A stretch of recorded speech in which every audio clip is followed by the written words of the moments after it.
Perang Khandaq atau Perang Ahzab merupakan peperangan di antara kaum muslimin Madinah dan pasukan sekutu yang terdiri daripada kaum Yahudi dan kaum Quraisy. Perang Khandaq berasal daripada perkataan Khandaq iaitu bermaksud parit. Dalam Perang Khandaq, kaum muslimin Madinah menggali parit di sebelah utara kota Madinah untuk menahan serangan daripada pasukan sekutu. Panjang parit itu mencapai 5,544 meter dan lebarnya 4.62 meter dan kedalamannya 3.234 meter. Panjang parit itu juga mencapai 5,000 hasta dan lebarnya 9 hasta. Setiap 10 orang mendapat jatah untuk menggali sekitar 40 hasta parit. Perang Khandaq juga sering disebut dengan Perang Ahzab yang memiliki perang melawan sekutu. Pasukan sekutu terdiri daripada Bani Quraizah, Bani Nadhir, kaum Ghatafan serta kaum Quraisy. Perang Khandaq menjadi peperangan yang bermakna bagi umat Islam kerana menjadi bukti bahawa umat Islam berhasil menunjukkan kekuatan dengan mengalahkan semua pasukan sekutunya. Maka, Perang Khandaq merupakan peristiwa peperangan yang dimenangi oleh kaum Muslim.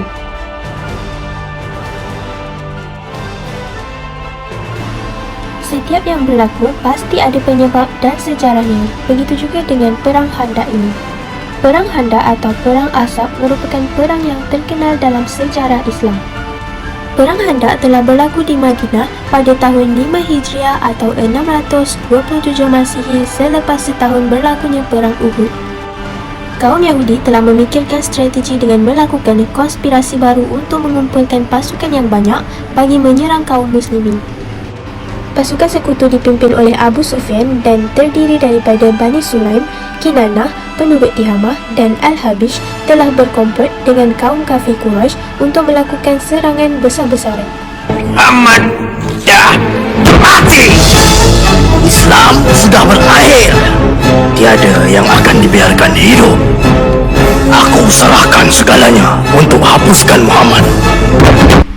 Rancangan jahat tentang persiapan musyrikin Mekah ini telah didengari oleh seorang pemuda dari Bani Khuza'ah yang kemudiannya memberitahu Rasulullah SAW tentang perkara tersebut. Rasulullah SAW telah mengadakan musyawarah bersama para sahabatnya. Kekuatan tentera musuh terbilang sangat besar dengan bilangan 10,000 infanteri, 600 tentera berkuda dan 1,500 penunggang unta. Sementara itu, dalam sirah Ibnu Hisham menurut Ibnu Ishaq, jumlah tentera kaum muslimin hanya mencapai 3,000 pegawai sahaja. Walaupun begitu, usaha pihak musuh bagi mengalahkan orang Islam gagal. Pengepungan penempatan suku Bani Quraizah oleh pasukan muslimin telah menyebabkan orang Yahudi menyerah kalah.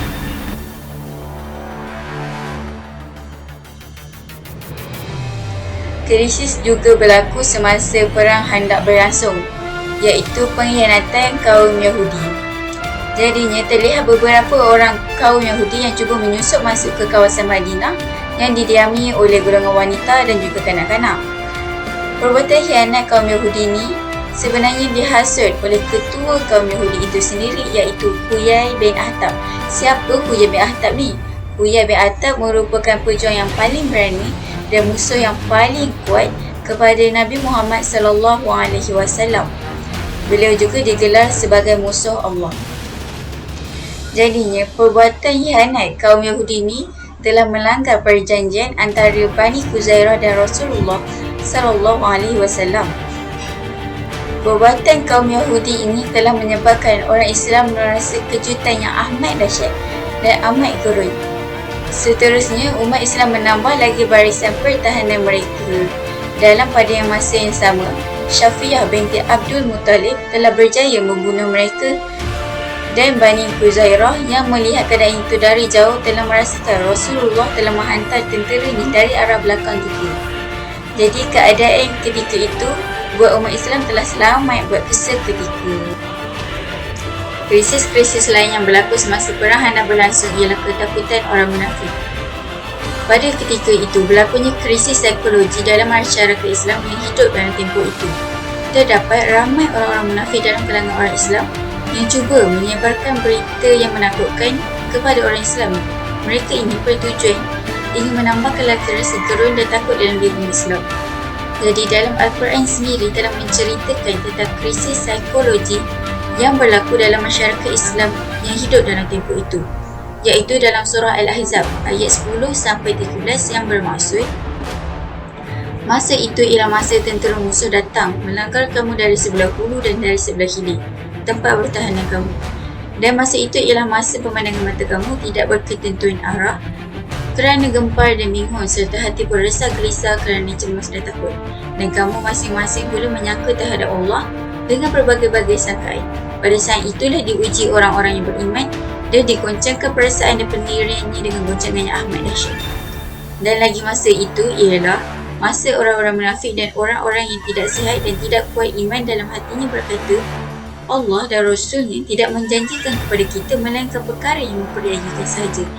Dan juga masa itu ialah masa segolongan di antara mereka berkata, wahai penduduk Yathrib, tempat ini bukan tempat bagi kamu untuk berjuang di sini. Oleh itu baliklah. Dan sebahagian dari mereka pula meminta izin kepada Nabi hendak balik sambil berkata, sesungguhnya rumah-rumah kami memerlukan perlindungan. Padahal ia tidak memerlukan perlindungan. Mereka hanya bertujuan ingin melarikan diri dari berjuang menegakkan Islam.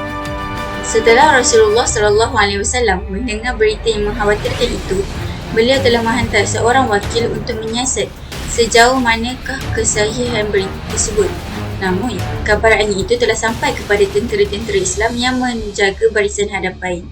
Dan segolongan daripada tentera-tentera Islam ini telah meminta kebenaran daripada Rasulullah SAW untuk pulang ke rumah dan melindungi keluarga, iaitu anak-anak dan isteri mereka.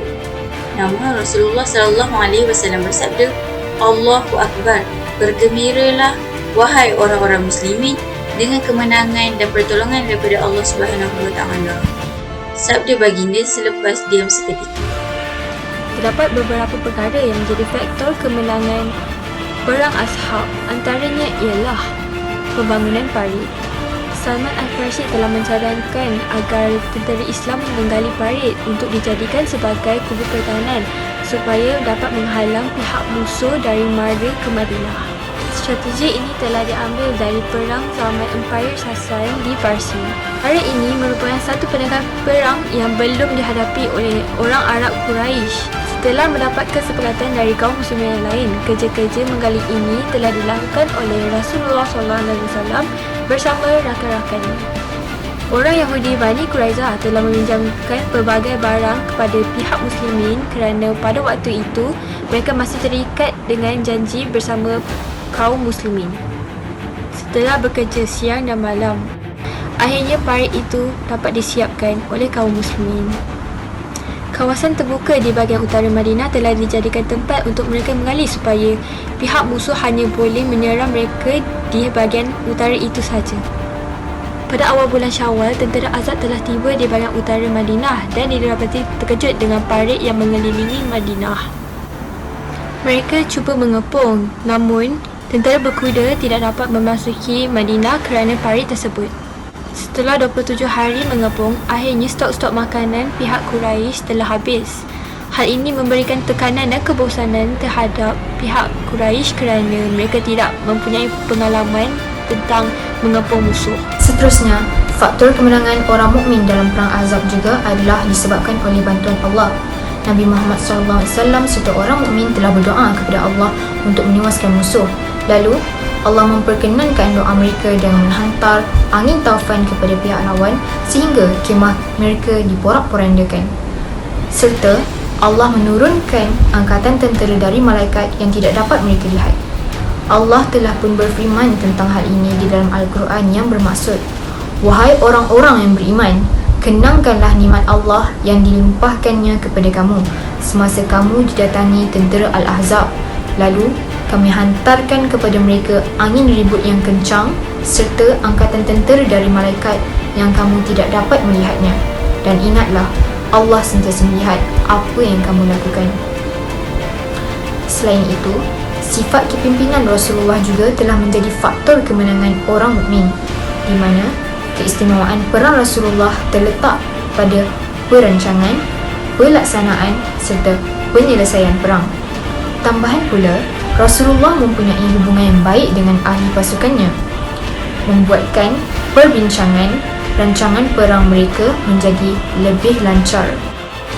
Terdapat beberapa hikmah yang boleh dijadikan pelajaran untuk umat Islam pada masa kini. Hikmah yang pertama ialah berbalik kepada peristiwa perang Khandaq yang menggunakan strategi menggali parit untuk dijadikan kubur.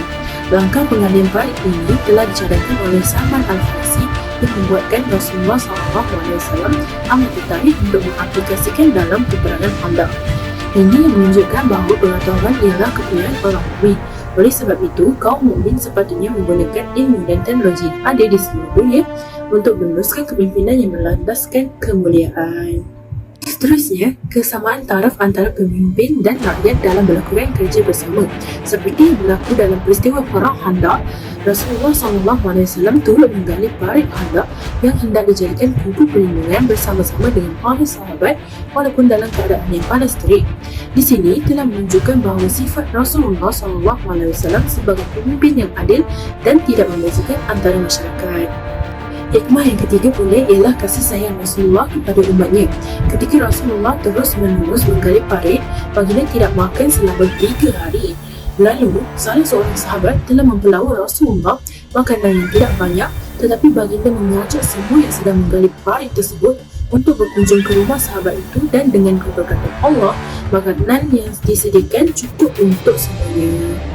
Terakhir adalah pertolongan Allah SWT merupakan kunci kemenangan perang Ahzab dan perang-perang lain. Jika dilihat pada jumlah tentera mukmin yang hanya 3,000 orang, ini tidak pasti boleh melawan tentera musuh yang lebih kurang 10,000 orang.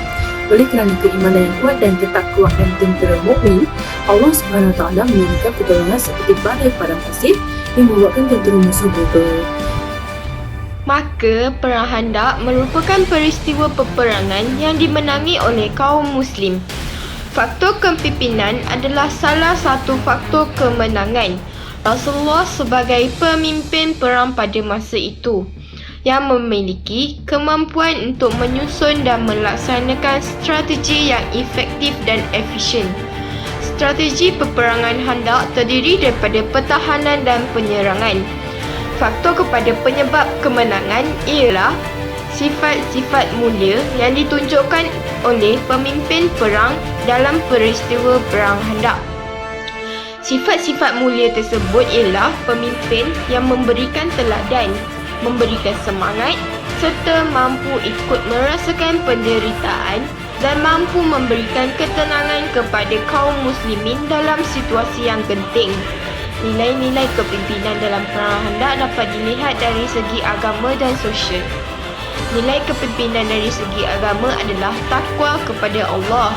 Nilai-nilai kepimpinan dari segi sosial pula ialah amanah dan bertanggungjawab, adil, tegas, terbuka serta suka bermusyawarah. Nilai-nilai kepimpinan dalam peristiwa perang Khandaq ini dapat menjadi teladan dan tujuh ajar kepada semua umat Islam pada masa kini.